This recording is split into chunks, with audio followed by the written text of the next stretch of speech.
Wernbloom har tänt till sista kvart 20. Precis som du sa, när han fick ta steget upp. Bra byte och få upp Wernbloom. Och då blåser Stefan Johannesson av. Ja, det var bara 2 minuter. Det var bara 2 minuter. Det var jag som sa 3. Han var inne på 3 där. Jag har varit lite chockad själv här. Och då är det alltså slut 1 lika. Det var bra byte utav Arne Erlandsen och få upp Pontus Wernholm på topp. Skaka om lite grann i elvan och få upp lite positiv energi i anfallet. Och det rättvisa i resultatet 1-1. Hur ställer du dig till det? Elfsborg är ju det bättre fotbollslaget i matchen. Spelar bättre boll med varandra, bättre passningsspel.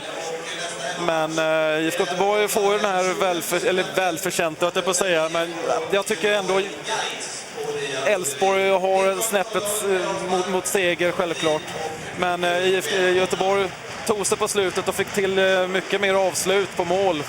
I alla fall framför mot första halvlek. Ja, då hade man 0 avslut på mål, 4 stycken i den andra halvleken. Avsluten totalt 7-12 och utav de där 12 så är ju 3-4 är ju riktigt kvalificerade målchanser.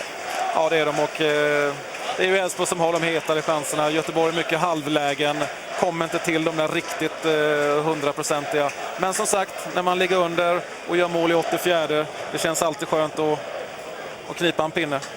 Tyckte du att Elfsborg på något sätt backade hem? Eller du var inne på det lite grann, att du ville se mer av det offensiva. Kommer det omedvetet, tror du? Ja, jag vet inte. De är lite bekväma just för tillfället. Mot Halmstad också var de lite bekväma. Sen ledde de med 3-0 och drog sig till hem och bevaka. Nu har de bara 1-0 och då tycker inte jag man ska dra sig till hem så här mycket, utan fortsätta. De har ett bra passningsspel, alla deras spelare är anfallsinriktade, inte så mycket försvarsinriktade, utan jag tycker att man ska fortsätta faktiskt köra på så mycket man kan och döda matchen helt enkelt med ett 2-0-mål. Och det här resultatet innebär att båda de här 2 lagen i allra högsta grad är med i fortsättningen av tabelltoppen. Magnus Haglund, spontant efter 90 spelade, vad säger du? Jag tycker att vi skulle avgöra den här matchen i första halvlek, då vi kunde ha väl 4 i väldigt bra målchanser. Bengt Andersson gör en kanonmatch idag. Kommer inte riktigt upp i nivå i andra halvlek och får slita, kämpa. Även om Blåvitt skapar inte speciellt mycket så har de en del boll, och rätt för det så blir det ju en chans av det då. Va? Så att andra halvleken tycker jag inte vi kommer upp i nivå. Det tyvärr gör att vi inte kan hålla undan. Blir det att ni som lag blir lite avvaktande och vill så gärna behålla ledningen? Är det det beror på? Nej, det beror nog mer på att vi inte riktigt får igång vårt spel i andra halvlek.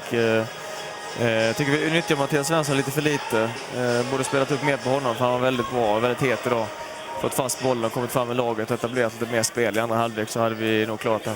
Stefan Ichizaki kanske var eran bästa spelare i den första halvleken. Vad hände?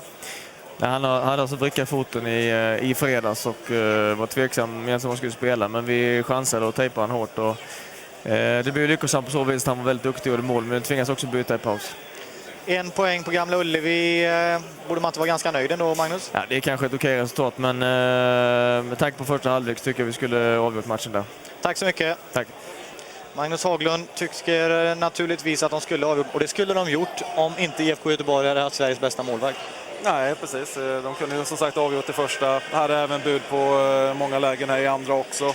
Men det är ju Bengt Andersson som räddar poängen här åt Göteborg givetvis. Ja, Bengt Andersson, Sveriges bästa målvakt säger vi. Hur känns det efter kvällen?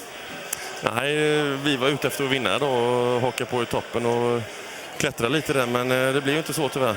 Men efter den första halvleken så borde nästan Elfsborg ha punkterat det här. Men det var 3 fantastiska räddningar. Berätta om dem. Titta på bilderna. Jag har inte sett dem, men ja, det var skaplig. Ja. Den är skaplig, ja. En enhands i bort. Hur gör du? Läser du? Eller är det chansning? Förklara. Nej, jag försöker väl komma ut och stå så länge som möjligt och sen göra mig stor. Och det lyckas ju ganska bra onekligen där. Bengt, det pratas ibland om din ålder, över 40 år, men har du någonsin varit bättre? Det går väl i perioder där, men jag försöker liksom ha en hög lägstanivå då.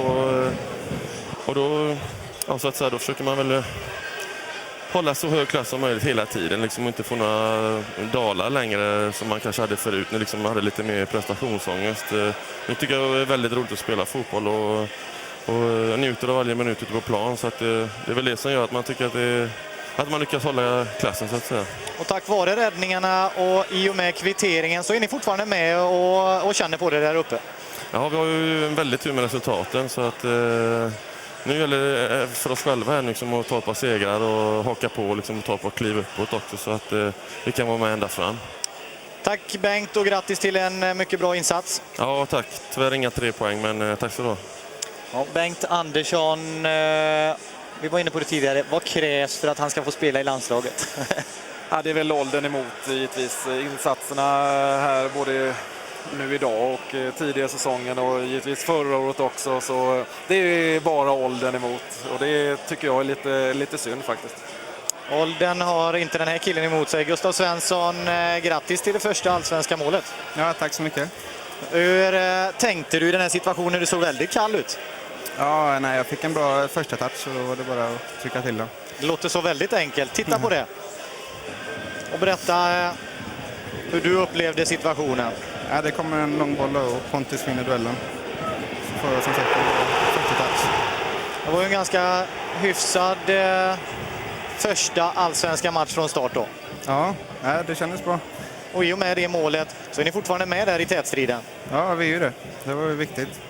Och nu har du tänkt dig att Arne ska ha dig på banan från start varje match, eller? Ja, det får vi se. Det är många bra killar i laget, så det är tajt. Tack ska du ha, Gustav. Tack så mycket. Ja, unge Gustav Svensson fick göra det där viktiga 1-1-målet och han gjorde det vackert. Han gjorde jättebra. Bra utav Pontus, vinna duellen. Ser Svensson ta en liten steg inåt mot Elfsborgsförsvararna. En jättebra touch med bröstet ner och sen så ett distinkt avslut. Kan inte bli bättre. Höjdpunkter får ni här.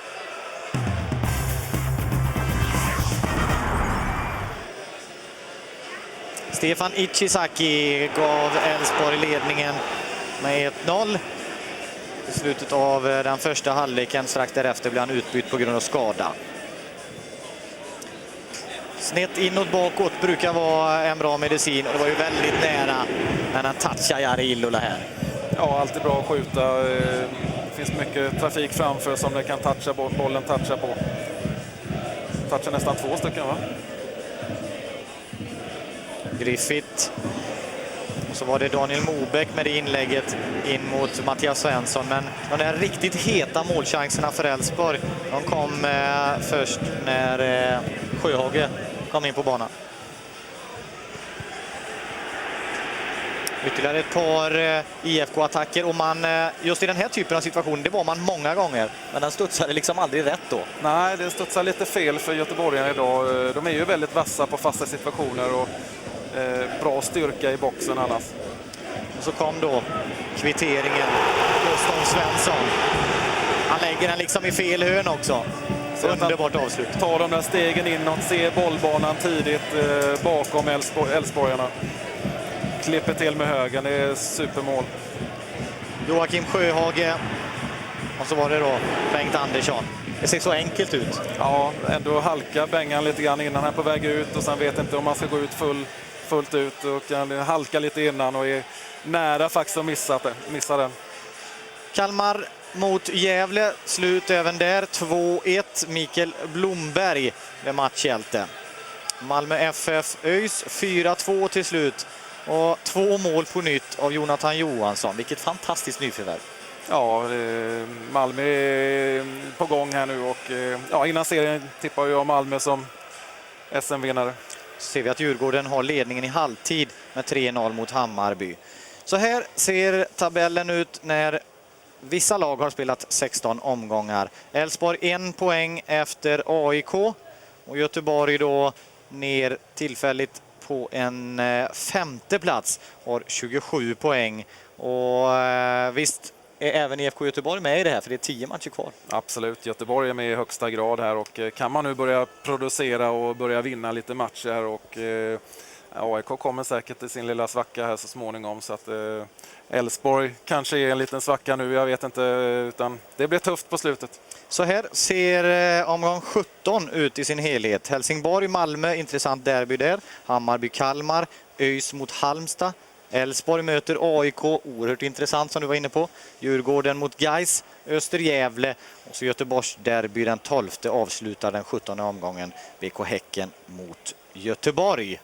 Och ja, du var inne på IFK Göteborg och man hade det jobbigt, men man visade ändå en väldig moral. Man orkade och försökte in i det sista trots att den liksom inte studsade riktigt rätt idag.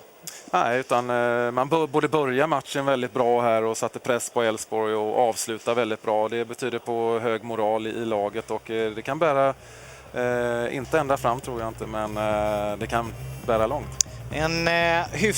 Ett hyfsat betyg ger vi till matchen i sin helhet med tanke på underlaget. Hoppas att ni har haft en trevlig kväll. Då säger vi bara tack och hej.